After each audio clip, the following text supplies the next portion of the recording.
आज हम करेंगे क्वेश्चन नंबर 1। ठीक है, ये आर डी शर्मा के इंपॉर्टेंट क्वेश्चंस हैं जो बोर्ड में आए हैं।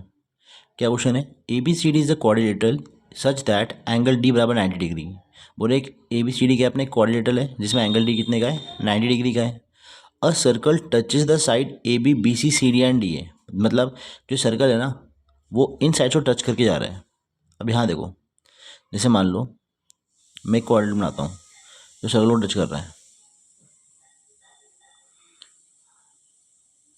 मान लो एक लाइन इसको यहाँ से टच कर दी है, ठीक है, ये यहाँ से टच करके जा रहा है और ये यहाँ से टच कर रहा है इसको। तो बोल रहा है, मान लो इसका नाम A B C D quadrilateral का, ए बी सी और डी। तो बोल रहा है कि A B C D quadrilateral, इसमें एंगल डी 90 डिग्री का है, ये 90 डिग्री का एंगल दे रखा है। A circle touches the side A B B C C D and D A. अब देखो ए बी को कहाँ टच कर रहा है? पी पर, बी सी को क्यू पर, सी डी को आर पर, ठीक है, और डी ए को कर रहा है एस पर। बोल रहा है इफ़ बी सी, अब देखो गिवन क्या है? गिवन है कि बी सी 38 सेंटीमीटर का है। बी सी क्या हुआ है? पूरी लंबाई 38 की है। सी डी है 25 सेंटीमीटर, मतलब यहाँ से यहाँ की लंबाई कितनी है? 25 है। बी पी है 27, बी पी है मतलब बी पी यहाँ से लेकर यहाँ तक की लेंथ रहेगी 27। तो हमें आर निकालना है। आर का मतलब हो गया रेडियस ऑफ सर्कल, ठीक है। अब रेडियस निकालना है तो कैसे निकालेंगे? देखो सबसे पहली बात से यहाँ पर 90 दे रखा है, तो मैं एक चीज़ देखता हूँ, मैंने बोलूँगा यार मान लो सेंटर ओ है, ठीक है, ओ एस ओ आर तो बराबर होगा ना, रेडियस ऑफ सेम सर्कल। और वैसे ही यहाँ पर से देखो ये साइड और साइड भी क्या होगी? बराबर होगी, ठीक है। तो इसका मतलब ये क्या बन गया? जब अपोजिट देखो ये साइड बराबर है, ये साइड और ये साइड बराबर है, तो ये क्या बन जाएगा? हमारा एक स्क्वायर बन जाएगा। बन जाएगा कि नहीं बन जाएगा? ठीक है, देखो हम लिखेंगे इट इज़ गिवन। हाँ एक और चीज़ देखो, ये वाला एंगल और ये वाला एंगल भी कितने का है? 90 का है। तो ये भी कितने का रहेगा फिर? 90 का रहेगा ना। अब इसके सारे एंगल 90 के आ रहे हैं, तो मेनली है क्या? ये स्क्वायर ही है ना। अब देखो मैं लिखूँगा पहले एंगल। स्टार्ट करते हैं क्वेश्चन को। सबसे पहले हम क्या करेंगे? हम लिखेंगे angle O R D, O R D ये वाला एंगल बराबर एंगल ओ एस डी ये वाला एंगल इक्वल्स टू 90 डिग्री। कौन सी थ्योरम है? 10.1 है ना। फिर आता है हमारा, अब देखो मुझे पता है, हम लिखेंगे इट इज़ गिवन दैट, ये हमें दे रखा है कि जो हमारा एंगल डी है वो 90 डिग्री का है। और हमको ये भी पता है कि ओ आर ओ एस भी क्या होगी? बराबर है। ये साइड बराबर होगी, रेडियस ऑफ सेम सर्कल, ये साइड भी बराबर है ऐसे, तो है कि नहीं है? तो ये बन जाएगा हमारा square. Therefore O R D S is a square. ये तो समझ में आ गया आपको। अब देखो एक चीज़, अब मुझे क्या क्या दे रखा है इसने? अब मुझे ना रेडियस निकालनी है। अब दिमाग लगाओ, ये और ये रेडियस ही तो है सर्कल की। अगर ये लाइन निकल गई मेरी तो आंसर आ जाएगा मेरा, या ये लाइन निकल गई तो आंसर आ जाएगा। कैसे करेंगे? तो देखो बी सी 38 है, मतलब यहाँ से लेकर के यहाँ तक की पूरी लेंथ कितनी है? 38 सेंटीमीटर, है कि नहीं है। सी डी है 25, यहाँ से लेकर पूरा यह है 25 सेंटीमीटर। और बी पी 27, अभी देखो यहाँ से लेकर यहाँ तक की लंबाई है 27। अब सारा गेम यहीं से है, देखो ध्यान से देखना। देखो अगर मैं ध्यान से देखूँ इसे, तो अगर मैं बी को एक्शनल पॉइंट मानता हूँ तो बी पी बराबर क्या होगा? B Q. बी पी बराबर क्या है? बी क्यू है कि नहीं है। वैसे ही सी क्यू बराबर क्या है? C R. सी क्यू बराबर क्या है? सी आर है ना। रीजन क्या होगा? Theorem 10.2, length of tangent from external point to a circle are equal, है कि नहीं है। मतलब इसका मतलब ये हुआ कि ये लंबाई और ये लंबाई बराबर होगी। अगर ये 27 है तो ये भी कितना होगा फिर? 27 होगा, सही है। और ये पूरा 38 है। अब दिमाग लगाओ, अगर ये पूरा 38 और यहाँ से लेकर यहाँ तक 27 है तो ये कितना होगा? 38 में 27 माइनस करेंगे तो ये कितना आ जाएगा मेरा? 11 आ जाएगा, है ना। अब मुझे पता है ये भी एक एक्सटर्नल पॉइंट है, तो ये लंबाई और ये लंबाई बराबर है, तो ये 11, तो ये भी कितना होगा? 11 हो जाएगा, ठीक है। और ये पूरा 25 है, तो अगर ये 11 है तो ये कितना होगा? 25 में से 11 माइनस कर दो, 14। अभी स्क्वायर था ना हमारा, तो उल्टी साइड क्या होती है? बराबर साइड बराबर होती है इसकी। तो ये 14, तो ये भी कितने वाली है? 14, तो ये हमारी रेडियस हो गई। रेडियस आ गई ना 14 हमारी, तो ऐसे करके करना है ऐसे। ठीक है, अब कैसे करेंगे, तो हम लिखेंगे कि जगह तो नहीं दिख रही है, रुक जाओ, अब काम करते से फाड़ देते हैं।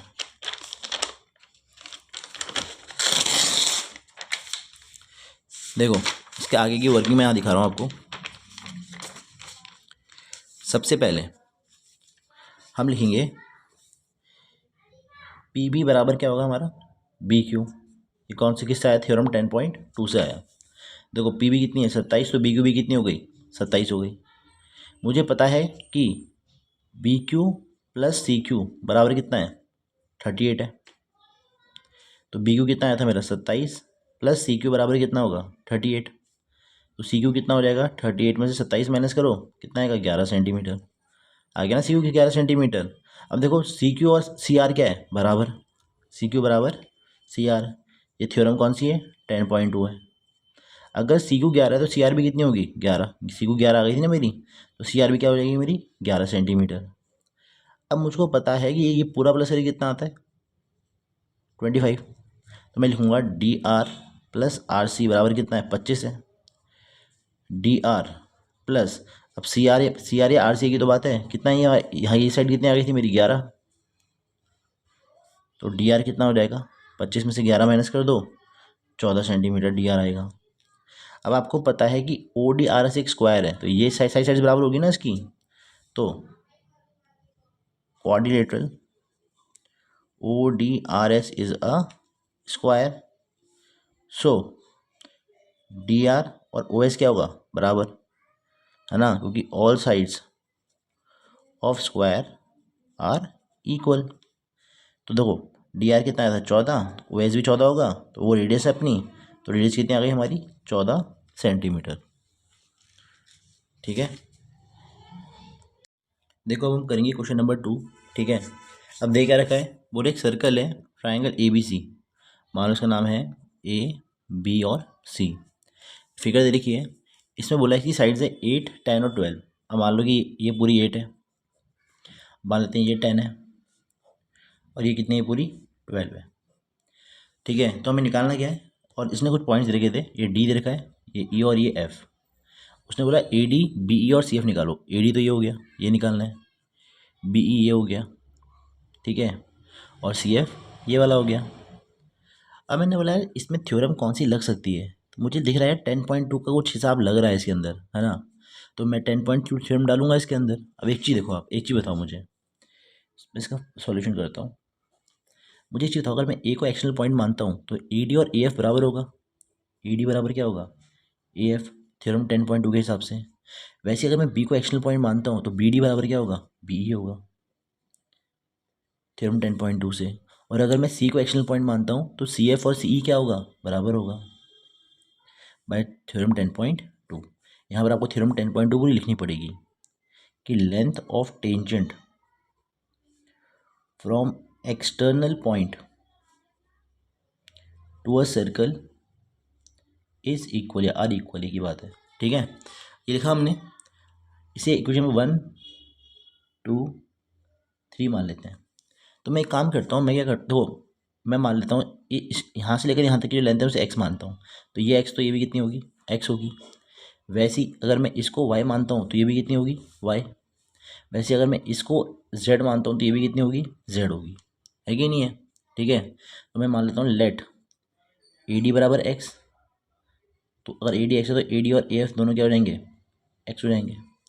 ठीक है, और जो बी डी है उसको मानता हूँ मैं वाई, तो बी डी किसके बराबर था बी ई के, दोनों क्या हो जाएंगे वाई हो जाएंगे। वैसे ही मैं सी एफ को जेड मान लेता हूँ, तो सी एफ और सी ई बराबर हैं, दोनों क्या रहेंगे जेड। ठीक है, अब एक काम करते हैं, मैं क्या करता हूँ साइड साइड्स को प्लस कर देता हूँ। मैं A B plus B C plus A B plus B C plus A C करता हूँ मैं। अब देखो इनकी लेंथ दे रखी है, ए बी कितना है ए बी है 8, प्लस बी सी कितना है मेरा बी सी है हमारा 10।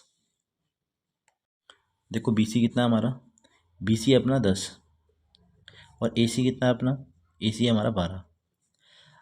ए बी को ले सकते हैं हम लोग, ए बी क्या है मेरा एक्स प्लस वाई लिखा मैंने। बी सी क्या है मेरा जेड प्लस वाई। ठीक है, और मेरा ए सी कितना है, ए सी है मेरा एक्स प्लस जेड बराबर, इन सबको प्लस करो, 8 और 12 20 30 हो जाएगा इसका। अब यहाँ देखो 2 बार एक्स आया, 2 बार वाई, 2 बार Z, twice X plus Y plus Z बराबर कितना होगा 30। इसका मतलब X plus Y plus Z बराबर कितना है 30/2 बराबर 15। ठीक है, मतलब X plus Y plus Z बराबर आ गया 15। ठीक है, अब सारा गेम इससे खेलना है हमें। मुझे एक चीज़ बताओ, हमको पता क्या है क्वेश्चन के हिसाब से, अगर मैं ध्यान से देखूँ तो मुझे पता है एक्स प्लस वाई कितना है, एक्स प्लस वाई मेरा 8 है, ये पूरा प्लस के बाद आता है। वाई प्लस जेड कितना है मेरा, ये है 10, और एक्स प्लस जेड कितना है, ये है 12। अब मैं आराम से एक्स वाई जेड की वैल्यू निकाल सकता हूँ। कैसे, तो यहाँ देखो आप, एक चीज़ बताओ, अगर x plus Y plus Z बराबर 15 है तो मुझे पता है ना एक्स प्लस वाई की वैल्यू कितनी है 8, मतलब इसी जगह मैं 8 लिख सकता हूँ। तो जेड जेड की वैल्यू आ जाएगी ना मेरी, जेड कितना हो गया 15 माइनस 8, तो जेड कितना हो गया 7 हो गया। वैसे ही अब देखो x plus Y plus Z बराबर है 15, मुझे वाई प्लस जेड पता है, मेरा वाई प्लस जेड है 10, तो मैं 10 लिख देता हूँ। तो एक्स कितना हो जाएगा 15 माइनस 10 5 हो जाएगा। आ गया एक्स और जेड। अब वाई निकालता हूँ, यहाँ देखो वाई निकालना है तो इसका इस्तेमाल कर लेते हैं। चलो, मुझे पता है x plus Y plus Z बराबर है हमारा 15। तो देखो मुझे निकालना है क्या है, जब जेड एक्स जेड निकल गया, एक्स निकल गया, वाई निकालना है मुझे। तो एक्स प्लस जेड कितना है मेरा, वो है 12, 12 प्लस वाई बराबर कितना हो गया 15, वाई बराबर हो गया 15 माइनस 12 3 हो जाएगा। हो गया। अब निकालना क्या था ए डी। अब यहाँ देखो ए डी क्या था मेरा एक्स, ए डी एक्स था, एक्स कितना आ गया 5। ठीक है, जगह नहीं नीचे इसलिए यहाँ कर रहा हूँ। फिर आता है अपना क्या निकालना सेकंड पार्ट, बी ई। तो बी ई कितना है वाई, बी ई बराबर वाई है, वाई कितना आया था मेरा 3। ठीक है, और फिर निकालना क्या था हमें सी एफ। तो सी एफ बराबर हमारा जेड था, निकाल जेड की वैल्यू कितनी है मेरी, जेड आया था मेरा 7 सेंटीमीटर। तो ये क्वेश्चन ऐसे ही खत्म हो गया। ठीक है, इजी क्वेश्चंस होते हैं, बस थोड़ा लॉजिक समझ में आना चाहिए इसका। अब हम करेंगे क्वेश्चन नंबर 3। लिखा है 2 tangents T P and T Q are drawn to a circle with centre O from external point T. इसका मतलब क्या हुआ कि एक सर्कल है अपने पास, ठीक है, बोल रहा है 2 टेंजेंट ड्रॉ करिए हमने, एक का नाम टी पी है और एक का नाम टी क्यू है। ठीक है, किस पॉइंट से, एक्सटर्नल पॉइंट टी से। मान लो एक पॉइंट टी है, यहाँ से मैं 2 टेंजेंट्स ड्रॉ कर रहा हूँ, एक का नाम है टी पी और एक का नाम क्या है टी क्यू। मान लो इसका नाम टी पी है, इसका नाम क्या है टी क्यू है। ठीक है, विथ सेंटर ओ, तो मान लेते हैं ये सेंटर है अपना, इसका नाम है हमारा ओ। आगे बोलता है prove that angle P T Q, बोल रहा है प्रूव करो कि जो एंगल पी टी क्यू है, अब मैंने देखा है पी टी क्यू मतलब ये वाला एंगल, बोल रहा है बराबर है twice of angle O P Q. O P और क्यू ऐसा आएगा, मतलब इस वाले एंगल के, मतलब हमें इस एंगल और इस एंगल का निकालना है, रिलेशन निकालना है। ठीक है, अब कैसे करेंगे इस क्वेश्चन को, तो देखो सबसे पहले मैं ये लूँगा ट्राइंगल टी पी क्यू लूँगा। ठीक है, अब मुझे मैं लेंगे ट्राइंगल टी पी क्यू में टी पी और टी क्यू क्या है बराबर है, थ्योरम 10.2। तो ये क्या बन जाएगा मेरा आइसोसेलेस ट्राइंगल बन जाएगा। ठीक है, मुझे रिलेशन निकालना है इसके और इसके बीच में। अब कैसे निकालेंगे मैं आपको समझाता हूँ। देखो प्रूफ की बात करते हैं। सबसे पहले मैं लेता हूँ ट्राइंगल टी पी क्यू। मैंने वाला ट्राइंगल ले लिया, मैंने बोला है टी पी और टी क्यू क्या है बराबर है, यहाँ पर आप लिखेंगे थ्योरम 10.2। ठीक है, length of tangent drawn from external point to a circle are equal. ठीक है, ये आप यहाँ पर लिखना है आपको पूरा। अब देखो ये साइड और ये साइड बराबर है, तो इन दोनों के उल्टे एंगल्स भी क्या होंगे बराबर होंगे, ये आइसोसेलेस की प्रॉपर्टी होती है। देखो टी पी है तो इसके अपोजिट एंगल कौन सा हो गया, ये वाला, नाम है इसका टी क्यू पी। वैसे टी क्यू साइड हो गई, इसके उल्टा एंगल कौन सा हो गया, ये वाला, नाम क्या है इसका एंगल टी पी क्यू। तो लिखना पड़ेगा, रीज़न क्या है दोनों बराबर क्यों है, क्योंकि angle opposite to equal sides are equal. मतलब अगर एंगल्स जो अगर इक्वल साइड्स होगी ना एक ट्राइंगल की, तो उसके उल्टे एंगल्स भी क्या होते हैं समय बराबर होते हैं। ठीक है, ये थ्योरम आपने क्लास 9 में पढ़ी होगी। इसके बाद तो चलो मान लेते हैं ये भी एक्स है और ये भी एक्स है। ठीक है ना, तो मान लेते हैं let angle T Q P बराबर एंगल टी पी क्यू बराबर एक्स मान लिया मैंने इसको। अब मैंने इस ट्राइंगल के सारे एंगल का सम कितना आएगा, 180 आएगा, आपको पता ही है। तो मैंने लिखा एंगल पी टी क्यू, ये वाला angle, plus angle T P Q, plus angle T P Q, plus angle T Q P बराबर 180 डिग्री। रीजन क्या होगा, एंगल सम प्रॉपर्टी, है ना, क्योंकि ट्राइंगल के सारे एंगल का सम आता है 180, तो हमने लिख दिया। अब देखो पी टी क्यू, ये तो निकालना है ना मेरे को पता लगाना है पी टी क्यू का क्या रिलेशन होगा ओ पी क्यू से, मतलब इस वाले एंगल का इस एंगल का किससे रिलेशन क्या होगा। ठीक है, बहुत आसान होता है ये। मैंने तीनों एंगल का सम लिया 180 बराबर। अब देखो P T Q plus T P Q और टी क्यू पी कितना है मेरा एक्स, तो एक्स प्लस एक्स बराबर कितना होगा 180 होगा। यह हो जाएगा angle P T Q plus 2x बराबर कितना होगा 180। तो मैं x के लिए निकाल रहा हूँ। ठीक है, अब देखो 180 minus angle P T Q, x क्या हो जाएगा, दिमाग लगाओ, 180 minus angle P T Q के नीचे क्या आएगा, दोनों के नीचे 2 आ जाएगा। इसका मतलब एक्स की वैल्यू क्या होगी 180/2 minus angle P T Q upon 2, ये हो जाएगा 90 minus angle P T Q upon 2, ये मेरी एक्स की वैल्यू आ गई। ठीक है, ये आपको समझ में आ गया होगा। इसके बाद अब देखो, हमें पता है जहाँ पर रेडियस और टेंजेंट का पॉइंट ऑफ कांटेक्ट मिलता है वहाँ बनता है 90 डिग्री का एंगल, मतलब ये एंगल पूरा कितना होगा 90 होगा। होगा कि नहीं होगा, मैं लिखूंगा O P is perpendicular to P T. Theorem कौन सी है मेरी 10.1 है कि नहीं है। अब एक चीज़ बताओ, अगर मैं इस वाले एंगल की बात करूँ तो ये दोनों एंगल मिला के 180 है, ये एंगल और ये एंगल मिला के 180 है, तो मैं लिख सकता हूँ ना angle O P Q plus angle T P Q equals to कितना होगा 90 डिग्री।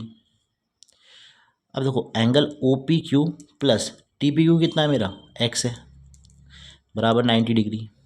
तो एक्स की वैल्यू कितनी होगी 90 minus angle O P Q. अब एक चीज़ बताओ, एक्स की वैल्यू मैं कैसे भी लूँ रहेगी तो सेम ही ना, एक एक्स की वैल्यू ये है और एक एक्स की वैल्यू ये है। इस इक्वेशन में 1 मान लेते हैं, इसे मान लेते हैं सेकंड। अब दोनों ही लेफ्ट हैंड साइड पे एक्स है, तो दोनों दोनों ही बराबर है, तो ये दोनों भी क्या होंगे बराबर होंगे, है कि नहीं है। तो हम क्या करेंगे, इन दोनों को बराबर करेंगे। कैसे, यहाँ देखो, यहाँ लिखेंगे हम लोग from equation first and second. First और सेकंड इक्वेशन देखा मैंने, तो दोनों के लेफ्ट हैंड साइड पर एक्स है, दोनों बराबर हैं, तो ये दोनों भी क्या होंगे बराबर। तो 90 minus angle P T Q upon 2 बराबर 90 minus angle O P Q. ठीक है, अब देखो ये प्लस का 90 है, ये प्लस का 90 है, अगर ये प्लस का 90 वहाँ जाएगा तो क्या बन जाएगा ये माइनस का 90, मतलब आंसर 0 आ जाएगा, दोनों कट जाएंगे दोनों। अब देखो ये बना हमारा माइनस का angle P T Q upon 2 बराबर एंगल माइनस का angle O P Q, minus से माइनस कट गया। ठीक है, अभी 2 क्या होगा क्रॉस मल्टीप्लाई, तो एंगल पी टी क्यू बराबर कितना होगा twice angle O P Q. यही मुझे प्रूफ करना था, मैंने प्रूफ कर दिया। ठीक है, देखो सिंपल सी बात है, मैंने देखा कि इसका और इसका रिलेशन कैसे आ सकता है, वो इससे आ सकता है, तो मैंने इसका इस्तेमाल करके दोनों का रिलेशन निकाल दिया। तो अब हम करेंगे क्वेश्चन नंबर 4। लिखा क्या है, इन टू कोसेंट्रिक सर्कल्स। पहली बात, कॉन्सेंट्रिक सर्कल्स क्या होते हैं, ठीक है, जिनका सेंटर सेम हो। जैसे मान लो कि ये मेरा कंपास की नोक है और ये पेंसिल है, तो पहले मैंने सर्कल ऐसे करके मारा, ठीक है, फिर मैंने क्या करा, सेंटर तो यही लिया लेकिन रेडियस बढ़ा दी, और फिर सर्कल मैंने यूँ करके मारा, तो ये क्या हो गया कोसेंट्रिक सर्कल, जिसका रेडियस क्या होता है सेम। अब उसने बोला इन टू कोसेंट्रिक सर्कल्स, तो पहले मैं क्या करता हूँ, दो कोसेंट्रिक सर्कल बनाता हूँ, एक ये वाला, सेंटर यही है, और फिर ये वाला। ठीक है, उसने बोला in two concentric circles a chord of length 24 centimetre of the larger circle. पूरा जो बड़ा सर्कल है ना, उसकी कॉर्ड की लंबाई कितनी है 24 सेंटीमीटर है। Becomes a tangent to the smaller circle, तो जो बड़े वाले सर्कल की क्या है कॉर्ड है ना, वो छोटे सर्कल की बन रही है टेंजेंट बन रही है, मतलब एक पॉइंट टच करके जा रही है। तो मान लेते हैं इस पॉइंट पे टच करके निकल गई। ठीक है, इसकी लंबाई 24 सेंटीमीटर है क्वेश्चन के हिसाब से, ठीक है ना। उसने बोला बड़े सर्कल की, ये देखो बड़े सर्कल की क्या है, ये टेंजेंट, ये है उसकी कॉर्ड, और छोटे सर्कल की क्या हो गई, ये हमारी टेंजेंट हो गई, है कि नहीं है। बोल रहा है to the smaller circle whose radius is 5 centimetre, जो छोटे सर्कल का रेडियस है ना, रेडियस ऑफ स्मॉलर सर्कल, छोटे सर्कल का जो रेडियस है वो है आपका 5 सेंटीमीटर। बोल रहा है find the radius of larger circle, जो बड़ा सर्कल है ना उसका हमें क्या निकालना है, रेडियस। मतलब यहाँ से लेकर यहाँ तक की लेंथ है, यहाँ से लेकर यहाँ तक की लेंथ निकाल दी तो आंसर बन जाएगा। अब कैसे करेंगे इसको, तो देखो आप सबसे पहले मान लो इसका नाम ए है, इसका नाम बी, ये ओ और ये डी है। हमको पता है कि ए से लेकर के बी तक की जो लेंथ है वो कितनी है, 24 सेंटीमीटर है ना। क्योंकि उसने बोलता ना बड़े सर्कल की जो कॉर्ड है वो 24 सेंटीमीटर की है। अब आपको एक चीज़ याद रखनी है कि अगर सेंटर से देखो, सेंटर से यहाँ पर क्या बनेगा, परपेंडिकुलर, क्योंकि टेंजेंट है ना, पॉइंट ऑफ कॉन्टैक्ट है 90 डिग्री का एंगल बनेगा। आपको हर समय याद रखना है कि perpendicular from centre bisect the chord. ठीक है, इसका मतलब ये हुआ कि ए डी और डी भी बराबर होगा। रीज़न क्या है, क्योंकि जो परपेंडिकुलर्स होते हैं ना सेंटर से, perpendicular from centre bisect the chord, मतलब जो सेंटर से परपेंडिकुलर निकलते हैं वो कॉर्ड को दो बराबर हिस्सों में बांट देते हैं। अब आप दिमाग लगाओ, ये पूरा 24 है तो यहाँ से लेकर यहाँ तक भी 12 होगा और यहाँ से लेकर यहाँ तक भी क्या होगा, 12 सेंटीमीटर। ठीक है, तो ए डी बराबर बी डी बराबर कितना हो जाएगा, 12 सेंटीमीटर। क्योंकि पूरा 24 है तो ये दो बराबर हिस्सों में बढ़ा तो 12 12 हो जाएगा। अब देखो हमें क्या निकालना है, रेडियस निकालना है बड़े सर्कल की। चलो इसको मान लेते हैं, ये बड़े सर्कल की रेडियस हो गई हमारी। ठीक है, मुझे ये निकालना है, ओ बी की लेंथ निकालनी है। अब दिमाग लगाओ, ये मुझे पता है ये 12 है और छोटे सर्कल की जो रेडियस है वो कितनी है, 5, ये 5 सेंटीमीटर है। तो इसको आराम से, ओ बी तो आराम से निकाल लूँगा मैं पाइथागोरस थ्योरम से। कैसे निकालेंगे, तो यहाँ देखो मैं लिखूँगा in triangle O B D, मैंने ट्राइंगल बड़ा ओ बी डी ट्राइंगल ले लिया मैंने। ठीक है, फिर मैंने बोला कि 90 के सामने देखो ये हाइपोटेनस हो गई, तो ओ बी का स्क्वायर बराबर ओ डी का स्क्वायर प्लस बी डी का स्क्वायर। अब देखो ओ बी कितना है वो तो पता ही नहीं, हमें निकालना है। ओ डी कितना है मेरा, ओ डी है 5, 5 का स्क्वायर, और बी डी कितना है मेरा 12, तो 5 का स्क्वायर कितना होता है 25, और 12 का स्क्वायर होता है 144। तो ओ बी का जो स्क्वायर है वो है हमारा, इन दोनों का प्लस करोगे तो 169 आएगा। तो ओ बी बराबर क्या आ जाएगा, ये स्क्वायर में तो जब इसका स्क्वायर हटेगा तो ये रूट में आ जाएगा। अब देखो ओ बी बराबर 169 का मतलब होता है 13 × 13। जो चीज़ दो बार लिखी है आपको उसको एक बार लिखना है, तो ओ बी होगा हमारा 13 सेंटीमीटर। ठीक है, ओ बी क्या थी मेरी, रेडियस ऑफ लार्जर सर्कल, तो मैं लिखूँगा रेडियस ऑफ लार्जर सर्कल, बड़े सर्कल की जो रेडियस है वो कितनी आई मेरी, वो आई मेरी 13 सेंटीमीटर। ईजी सा क्वेश्चन है, बस आपको थोड़ा लॉजिक लगा के कर लो, हो जाएगा आंसर। ठीक है, अब हम करेंगे क्वेश्चन नंबर 5। ठीक है, लिखा गया है two circles with centre A and B of radii 3 centimetre and 4 centimetre respectively intersect at 2 point C and D. अब क्या बोल रहा है, दो सर्कल ना एक दूसरे को इंटरसेक्ट करते हैं 2 पॉइंट सी और डी पर। कैसे करेंगे, तो देखो मान लो एक सर्कल ये वाला है। ठीक है, अब दोनों सर्कल को 2 पॉइंट में इंटरसेक्ट करना है, तो सर्कल कुछ ऐसा बनेगा, है ना। देखो आप देखो सी और डी को देखो, ये जो हमारा सर्कल है, दोनों सर्कल हैं वो 2 पॉइंट भी अगर है इंटरसेक्ट कर रहे हैं। तो उसने बोला दो सर्कल है जिनका सेंटर ए और बी है। मान लो इसका नाम, इसका ए है, इसका सेंटर क्या है, बी है। ठीक है, और ए की रेडियस से 3, दिमाग लगाओ, छोटे वाले की 3 होगी और बड़े वाले की कितनी है, 4 है। बोल रहे इंटरसेक्ट करता है 2 पॉइंट सी और डी पर, तो 2 पॉइंट में इंटरसेक्ट करता है, एक सी है और ये पॉइंट कौन सा है, डी है। ठीक है, आगे क्या बोलता है, such that A C and B C are tangents to the two circle. बोल रहा है ऐसा टच करता है कि जो ए सी है और जो बी सी है वो टेंजेंट्स है of two circles to the two circles. अब देखो दोनों क्या आ रही है, हमारी टेंजेंट्स आ रही है दोनों सर्कल के लिए। ठीक है, find the length of common chord C D, हमें क्या करना है, इसकी लेंथ निकालनी है, ये सी डी की लेंथ निकालनी है। अब देखो इसमें दे रखा था ना कि जो ए सी और बी सी क्या है, टेंजेंट है दोनों सर्कल की। अब दिमाग लगाओ, अगर मैं बड़े इस वाले सर्कल की बात करता हूँ, बड़े वाले की, इसके लिए टेंजेंट क्या हो गई, ए सी। अगर मान लो ये सर्कल नहीं होता काले वाला तो इसकी टेंजेंट नहीं बन गई ए से। और अगर छोटे सर्कल की बात करूँ मैं, तो देखो अगर ये मान लो बड़ा सर्कल नहीं होता तो बी क्या होगी, इसकी टेंजेंट होगी, एक्सटर्नल पॉइंट से लेंथ आ रही है ना, बराबर ही होगी उस समय। अब क्या बोल रहे हैं, find the chord length of chord C D, हमें क्या करना है, इसकी लेंथ निकालनी है। ठीक है, अब कैसे निकाल सकते हैं इसको, तो मैं सोचता हूँ, तो पहले मैं क्या करता हूँ, मैं इसको ज्वाइन कर देता हूँ, इसको डी से ज्वाइन कर लेते हैं, इसको यहाँ ज्वाइन कर लेते हैं। अब कैसे होगा ये क्वेश्चन, ठीक है। मुझे पता है कि AC की लेंथ कितनी है, 3 सेंटीमीटर। छोटे सर्कल की रेडियस थी 3, तो ये भी कितना होगा, 3 होगा। बड़े सर्कल की रेडियस कितनी रखी थी, 4, तो ये भी 4 है, ठीक है। और ये भी कितना है मेरा, 4 है। अब मुझे इसकी लेंथ निकालनी है, ठीक है ना। इस पॉइंट का नाम, एक काम करते हैं, इसका नाम रख देते हैं P, इस पॉइंट का नाम।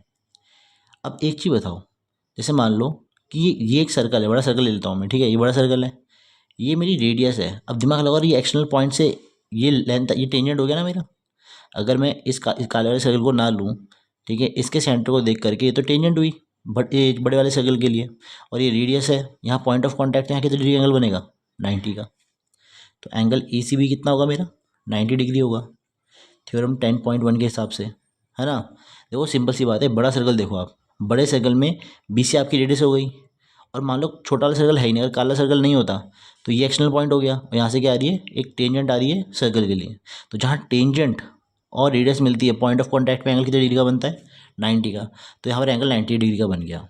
अब मैं क्या करता हूँ, मैं AB की लाइन निकाल लेता हूँ। तो मुझे पता है कि इन ट्राइंगल ABC, अब यहाँ देखो आप, अगर मैं ABC की बात करूँ तो पाइथागोरस थ्योरम लगा दो इसके अंदर, बाय पाइथागोरस थ्योरम। वो क्या होता है, AB का स्क्वायर बराबर क्या होगा, AC का स्क्वायर प्लस BC का स्क्वायर। तो AB का स्क्वायर कितना होगा, देखो AB का स्क्वायर क्या होगा हमारा, AC कितना है, 3 है, और BC कितना है, 4। तो AB का स्क्वायर बराबर 3 का स्क्वायर कितना होता है, 9, और 4 का स्क्वायर 16। तो मतलब प्लस करके 25 आ गया AB का स्क्वायर। तो AB बराबर क्या होगा, स्क्वायर रूट ऑफ 25, ठीक है। तो AB बराबर होगा मेरा 5 इंटू 5। तो जो चीज़ 2 बार अंदर लिखी है उसे बाहर में एक बार लिखते हैं। तो AB मेरा आ गया 5 सेंटीमीटर, ठीक है। पहली चीज़ समझ में आ गई, मेरी AB कितना है, 5 सेंटीमीटर का है। अब देखो, अब समझो बात को, देखो जो AB है, ठीक है, जो हमारा AB है, अब देखो, अब मैं बोल सकता हूँ कि AP ना परपेंडिकुलर होगा CD के, ठीक है। AP perpendicular to CD। आप बोलोगे ऐसा क्यों है, ठीक है। तो याद रखना कि, आप देखो एक चीज़ याद रखना आप लोग, कि AB परपेंडिकुलर होगा CD के। ऐसा क्यों होता है, क्योंकि जब दो इंटरसेक्टिंग सर्कल्स की जो सेंटर्स जब ज्वाइन करते हैं ना, तो वो कॉमन दो, ये कॉर्ड, जैसे CD की बात करूँ तो ये छोटे सर्कल के भी कॉर्ड है और बड़े सर्कल के भी कॉर्ड है। तो जब हम सेंटर को ज्वाइन करते हैं ना, तो वो कॉमन कॉर्ड को क्या करता है, बाइसेक्ट करता है, दो बराबर हिस्सों में बांटता है, ठीक है। तो इसका मतलब क्या हुआ कि जो CP है वो इसके बराबर हो गया PD के। याद रखना आप एक चीज़ को, कि अगर दो इंटरसेक्टिंग सर्कल्स हैं, ठीक है, और अगर उनके सेंटर्स मिल रहे हैं, तो वो क्या करते हैं, कॉमन कॉर्ड को क्या करते हैं, बाइसेक्ट करते हैं, ठीक है। ये एक थ्योरम है। देखो इस सर्कल की भी ये कॉर्ड है और बड़े सर्कल की भी एक कॉर्ड है। तो हमें चीज़ याद रखनी है कि जब भी टू इंटरसेक्टिंग सर्कल्स होंगे, ठीक है, और जब अगर उनके सेंटर्स को हम ज्वाइन करेंगे, तो वो कॉमन कॉर्ड को क्या करते हैं, बाइसेक्ट करते हैं। मैं यहाँ लिखूंगा भी इसके बारे में कि the line joining the centre of two intersecting circles is perpendicular bisector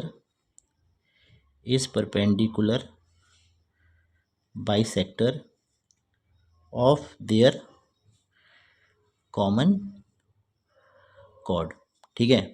अब एक काम कर, देखो मुझे पता है कि मेरे पूरा 5 है, तो मैं क्या करता हूँ, एक काम करता हूँ, मैं क्या करता हूँ, AP को ना मैं x मान लेता हूँ, इसको मैं x मान लेता हूँ।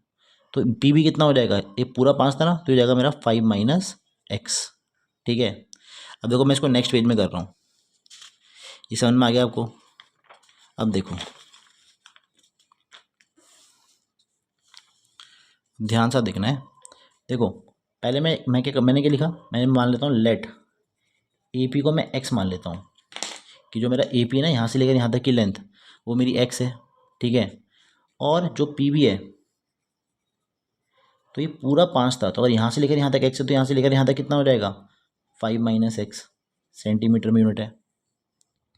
अब मैं क्या करता हूँ, मैं पाइथागोरस थ्योरम लगाता हूँ, ठीक है। एक ट्राइंगल में APC ले लेता हूँ और एक ले लेता हूँ BPC। अब यहाँ ध्यान से देखना आप लोग, इन ट्राइंगल APC, और यहाँ लूँगा मैं ट्राइंगल BPC, पड़ोसी ट्राइंगल ले रहा हूँ मैं, एक ये वाला ट्राइंगल और एक ये वाला ट्राइंगल, ठीक है। यहाँ मैं लगाता हूँ पाइथागोरस थ्योरम, क्योंकि यहाँ परपेंडिकुलर बन गया ना, यहाँ 90 आएगा हमारा, आएगा कि नहीं आएगा, अभी तो प्रूव करा हमने परपेंडिकुलर बाइसेक्टर है, तो ये 90 आ गया हमारा। अब यहाँ लगा रहा हूँ मैं पाइथागोरस थ्योरम, तो ये क्या हो जाएगा, ए सी का स्क्वायर बराबर ए पी का स्क्वायर प्लस सी पी का स्क्वायर, है ना। तो मेरा हो जाएगा ए सी का स्क्वायर बराबर ए पी का स्क्वायर प्लस पी सी का स्क्वायर, ठीक है ना। अब देखो एक काम करता हूँ मैं, मेरे को उसकी लेंथ लेनी पड़ेगी ना, मैं इसको वाई मान लेता हूँ। तो अगर देखो, अगर मेरा सी पी भी वाई है तो मेरा पी डी भी कितना होगा, वाई होगा, क्योंकि सी पी और पी डी क्या था, बराबर था, ठीक है। अब देखो, तो ए सी की वैल्यू कितनी है मेरी, ए सी है 3, ए पी कितना है मेरा, वो मैंने एक्स माना है, और पी सी कितना माना था मैंने, यहाँ वाई माना था, ये भी वाई और ये भी वाई, ठीक है। तो वाई का स्क्वायर, तो 9 बराबर क्या हो जाएगा, x square plus y square, ठीक है। अब मैं ट्राइंगल याद देता हूँ बी पी सी। अब देखो यहाँ 90 बना, तो ये मेरी क्या हो गई, हाइपोटेन्यूस। तो बी सी का स्क्वायर बराबर क्या होगा, पी बी का स्क्वायर प्लस सी पी का स्क्वायर, पी बी का स्क्वायर प्लस सी पी का स्क्वायर। बी सी कितना है मेरा, 4 है, पी बी कितना है 5 माइनस एक्स प्लस, अब सी पी कितना है मेरा, सी पी है मेरा वाई। अब देखो हो जाएगा 16 बराबर ए माइनस बी का होल स्क्वायर क्या होता है, A square plus B square minus 2 A और बी प्लस वाई का स्क्वायर कितना होता है, वाई स्क्वायर। तो 16 बराबर कितना होगा 25 प्लस का एक्स स्क्वायर माइनस का 10x और प्लस का वाई स्क्वायर। तो 16 बराबर 25 माइनस का 10x प्लस का एक्स स्क्वायर प्लस का वाई स्क्वायर, ठीक है। अब देखो यहाँ पर दो अल्फ़ाबेट है एक्स और वाई, अगर एक ही अल्फ़ाबेट होता मैं आंसर निकाल लेता, तो मैं कोशिश करूँगा कि एक ही अल्फ़ाबेट आ जाए। अब मुझे याद आया, मैंने बोला x square plus y square किसके बराबर है, 9 के, तो मैं सीधे लिख सकता हूँ ना 9। तो 16 बराबर क्या हो जाएगा 25 माइनस 10x प्लस, अब इसकी वैल्यू दो, x square plus y square की वैल्यू कितनी आई थी मेरी 9, डाल दो यहाँ पर। 25 प्लस 9 कितना होता है 34 माइनस 10x बराबर 16। अब आपको एक चीज़ याद रखनी है कि अल्फ़ाबेट हमेशा प्लस में आना चाहिए, इसको ले जा लो यहाँ पर और इसको ले जा लो यहाँ पर, तो ये हो जाएगा प्लस का 10x बराबर 34 माइनस 16, ये होगा मेरा, इसका आंसर आता है 18। 10x बराबर 18, तो x बराबर कितना होगा 18/10, तो 1.8 सेंटीमीटर। तो मेरा x कितना आ गया 1.8 सेंटीमीटर, ठीक है। निकालना क्या था मेरे को, उसने बोला था कि find the length of chord C D, हमें सी डी निकालना है। सी डी तो y है ना हमारा, अब देखो सी डी क्या है, y प्लस वाई 2y है, तो देखो हमारा x तो आ गया, अब मैं y कैसे निकालूंगा इसका, तो मैं यहाँ डालता हूँ वैल्यू इसकी, तो यहाँ से y आ जाएगा मेरा, है ना। देखो मुझे पता है 9 बराबर क्या है, x square plus y square है, तो 9 बराबर 1.8 का स्क्वायर प्लस वाई का स्क्वायर, तो 9 बराबर 8 का स्क्वायर कितना, 1.8 का स्क्वायर कितना होता है, 18 का स्क्वायर 324 होता है, 3.24 हो जाएगा प्लस वाई स्क्वायर, तो वाई स्क्वायर बराबर कितना होगा 9 माइनस 3.24, ठीक है। अब देखो 9 को माइनस करते हैं 3.24 से, 4 6 10 2 7 9 676 6.76 आ जाएगा ना वाई स्क्वायर, तो वाई की वैल्यू क्या हो जाएगी, देखो 676 होता है हमारा, 26 का स्क्वायर होता है, तो 26 यहाँ 2 के बाद डेसिमल, आंसर में 1 के बाद डेसिमल, ठीक है। तो 2.6 क्या हो जाएगा, यहाँ क्या जाएगा 576 होगा, सॉरी है, तो ये जगह हमारा 22.4 का स्क्वायर हो जाए, 2.4 आ जाएगा हमारा आंसर इसका, ठीक है। तो देखो वाई कितना आ गया मेरा 2.4, उसने बोला सी डी की निकालनी है लेंथ, तो सी डी क्या है, दुगना है ना वाई के, क्योंकि ये भी वाई है और ये भी वाई है, तो 2 इंटू 2.4 कितना होता है 4.8 सेंटीमीटर, ये हमारा आंसर हो गया। अब हम करेंगे क्वेश्चन नंबर 5। क्वेश्चन नंबर 6 लिखा है O is the centre of the circle of radius 5 centimetre. बोल रहा है एक सर्कल है हमारे पास, ठीक है, मान लो ये सर्कल है आपके पास और इसका सेंटर क्या है ओ है, इसकी रेडियस दे रखी है 5 सेंटीमीटर, तो याद रखना है कि रेडियस कितनी है 5 सेंटीमीटर की है। T is a point such that O T बराबर 13 सेंटीमीटर। तो बोल रहा है कि मान लो टी एक पॉइंट है, यहाँ पर एक टी पॉइंट है और पूरा ओ टी की जो लंबाई है ना पूरी, वो 13 सेंटीमीटर की है। ठीक है, यहाँ से लेकर के यहाँ तक पूरा कितना है, 13 सेंटीमीटर है। ठीक है ना। And O T intersect the circle at E, और पूरा ओ टी लाइन है ना, वो सर्कल को कहाँ मिलती है, ई पर मिलती है, ई पॉइंट पर। If A B is a tangent to the circle at E, अब बोला ए बी एक टेंजेंट है जो पॉइंट ए को टच करके निकलती है। तो देखो ए बी टेंजेंट ऐसे निकलेगी ना हमारी, ये हमारी टेंजेंट होगी। नाम क्या है इसका, ए बी नाम होगा इसका। ठीक है, ए और बी। ठीक है, तो बोल रहा है find the length of A B, हमें इसकी लंबाई निकालनी है। तो पहले मैं क्या करता हूँ, इसको ज्वाइन कर लेता हूँ, इसको सर्कल से ज्वाइन कर दिया यहाँ पर, और इस पॉइंट को भी क्या कर दिया मैंने, सर्कल से ज्वाइन कर दिया। मान लो 2 टेंजेंट आपकी। ठीक है, अब एक चीज़ बताओ, ये पूरा 13 है और यहाँ से लेकर यहाँ तक कितना है हमारा, 5 है।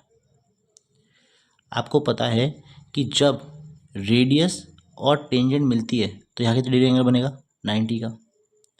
तो मैं ये लेंथ निकाल सकता हूँ ना। पहले मैं क्या करूँगा, इसकी लेंथ निकालूंगा। ठीक है, मान लो इसका नाम है हमारा पी है। ठीक है, पहले मैं क्या करता हूँ, मैं टी पी की लेंथ निकालता हूँ, टी पी है कितना मेरा। ठीक है ना, असली में निकालना क्या है, मुझे ए बी निकालना है। तो ए बी कैसे आएगा, ए ई प्लस ए बी। पहले मुझे ए ई निकालना पड़ेगा ना। ठीक है, अब वो मैं कैसे निकालूंगा आपको समझाता हूँ। पहले मेरे को ये वाला ट्रायंगल लूँगा मैं, ओ पी टी, और मैं निकालूंगा पी टी। ठीक है, तो मैंने लिखा in triangle O P T, उससे पहले लिखना पड़ेगा कि एंगल ओ पी टी कितना होगा, 90 डिग्री होगा। थ्योरम 10.1। अब ट्रायंगल मैंने ओ पी टी लिया, लगा लो इसमें पाइथागोरस थ्योरम। तो पाइथागोरस थ्योरम क्या बोलती है हमारी, पाइथागोरस थ्योरम बोलती है 90 के सामने क्या है, ओ टी का स्क्वायर बराबर ओ पी का स्क्वायर प्लस पी टी का स्क्वायर। ओ टी कितना है अपना, 13 है, ओ पी 5 है, और पी टी नहीं पता। 13 का स्क्वायर होता है 169, 5 का स्क्वायर 25 प्लस पी टी का स्क्वायर। तो पी टी का जो स्क्वायर होगा वो होगा 169 माइनस 25, 144 होगा हमारा पी टी का स्क्वायर। तो पी टी क्या होगा, स्क्वायर रूट ऑफ 144, और आपको पता ही है 144 का स्क्वायर रूट क्या होता है, 12। तो पी टी कितना आ गया मेरा, 12 सेंटीमीटर आ गया। इसकी पूरी लंबाई यहाँ से लेकर यहाँ तक आई 12 सेंटीमीटर। अब देखो निकालना क्या है मेरे को, निकालना है मुझे ए बी। तो ए प्लस ई बी होगा, तो पहले मैं ए ही निकालता हूँ। देखो ये एक्सटर्नल पॉइंट है, ए और ए बी की लेंथ क्या होगी, बराबर। तो मान लेता हूँ अगर ये एक्स है तो ये भी कितना होगा मेरा, एक्स होगा, है ना। देखो मुझे पता है कि ए बी बराबर क्या होगा मेरा, ए ही होगा। थ्योरम कौन सी होगी, 10.2।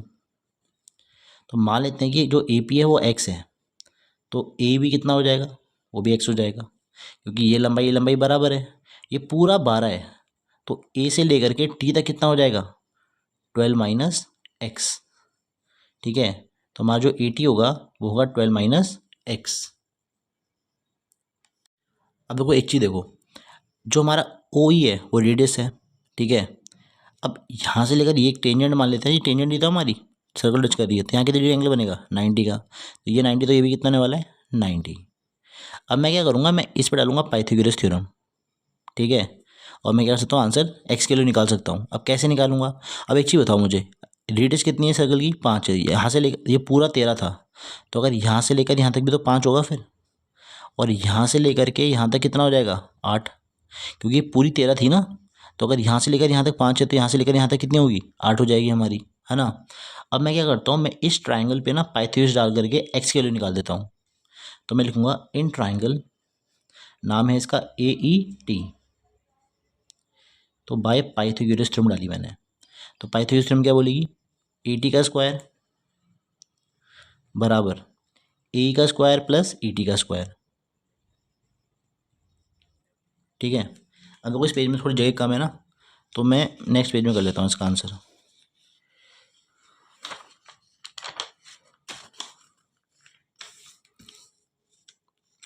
देखो अगर मैं ध्यान से देखूँ तो मेरा ए टी कितना है, ए टी है मेरा 12 माइनस एक्स, 12 माइनस एक्स का स्क्वायर बराबर ए कितना है मेरा, ए है मेरा एक्स, और ई टी कितना है मेरा, ये है 8। अगर आप ध्यान से देखेंगे अब यहाँ पर इसे, तो यहाँ लगेगा मेरा ए माइनस बी का होल स्क्वायर। तो क्या होता है वो, A square plus B square minus 2 A और बी और ये हो जाएगा एक्स स्क्वायर प्लस 64। यहाँ लिखना पड़ता है फॉर्मूला कि ए कौन सा फॉर्मूला आपने इस्तेमाल करा है, A square plus B square minus 2ab। ठीक है, 12 का स्क्वायर कितना होता है 144, एक्स का square x square minus 24x बराबर एक्स स्क्वायर प्लस 64। अब देखो अगर ये प्लस का एक्स स्क्वायर वहाँ जाएगा तो माइनस का एक्स स्क्वायर हो जाएगा, दोनों का आंसर आ जाएगा 0। तो सिंपल इसको ऐसे ही काट दो बड़ी क्लास में। ठीक है, अब देखो अल्फ़ाबेट क्या हो जाए 24x, अल्फ़ाबेट हर समय प्लस में चाहिए होता है, इसको यहाँ लेके आओ इस नंबर को यहाँ पर। तो 144 माइनस 64 बराबर क्या हो जाएगा 24x। इन दोनों को माइनस करेंगे तो आएगा हमारा 80, x बराबर 80 अपॉन क्या हो जाएगा 24। काटते हैं 8 से काट लो, 8 10 ज़ा 8 3 ज़ा, तो x की वैल्यू क्या आ गई मेरी 10.3 आ गई। अब देखो मुझे निकालना क्या था, मुझे ए भी निकालना था, है ना, ए भी निकालना था ना मेरे को। तो यहाँ से लेकर यहाँ तक की लेंथ, अब देखो ये देखो जो ऊपर है ना ट्रायंगल, वैसे ट्रायंगल हमारा नीचे ही बनेगा। यहाँ तक अगर मैं दिमाग लगा के सोचूँ तो यहाँ ट्रायंगल भी तो सेम बनेगा हमारा, अगर मैं ऐसे ले लूँ इसको। ठीक है, तो जो जो कैलकुलेशन मेरी ऊपर हुई है वैसी कैलकुलेशन नीचे भी आएगी, और वही लेंथ मेरी इसकी भी आएगी। ठीक है ना, तो मैं क्या करता हूँ, मैं लिखता हूँ ए बी बराबर क्या होगा मेरा ए प्लस बी ई। तो देखो ए कितना आया था मेरा 10/3 होता, ये एक्स आ रहा तो ये भी एक्स ही आएगा बाद में। आप देख लो ना, यहाँ पे देखो 13, ये पूरा 13 है, यहाँ से लेकर यहाँ तक ये 8 रहेगा, यहाँ से लेकर यहाँ तक 5 रहेगा, यहाँ से लेकर यहाँ तक ये 5 रहेगा। अगर मान लो मैं इसको वाई मानता हूँ तो ये भी कितना होगा वाई, और ये पूरा कितना हो जाएगा, ये पूरा 12 आएगा मेरा, तो ये बन जाएगा मेरा 12 माइनस वाई। कैलकुलेशन बिल्कुल सेम ही रहेगी। तो इससे बढ़िया तो क्या करो, जो ये आंसर आया इसका दुगना कर दो, ये पूरी लेंथ आ जाएगी हमारी कॉर्ड ए बी। तो 10/3 प्लस 10/3 लिख देंगे, 10 प्लस 10 कितना होता है 20/3 सेंटीमीटर। ठीक है, क्योंकि देखो जो नीचे वाला ट्रायंगल है ना उसमें कैलकुलेशन बिल्कुल ऊपर वाले की तरह आएगी, तो बार बार कैलकुलेशन क्यों करनी, तो सिंपल इसका डबल कर दो ना, हमारा आंसर आ गया।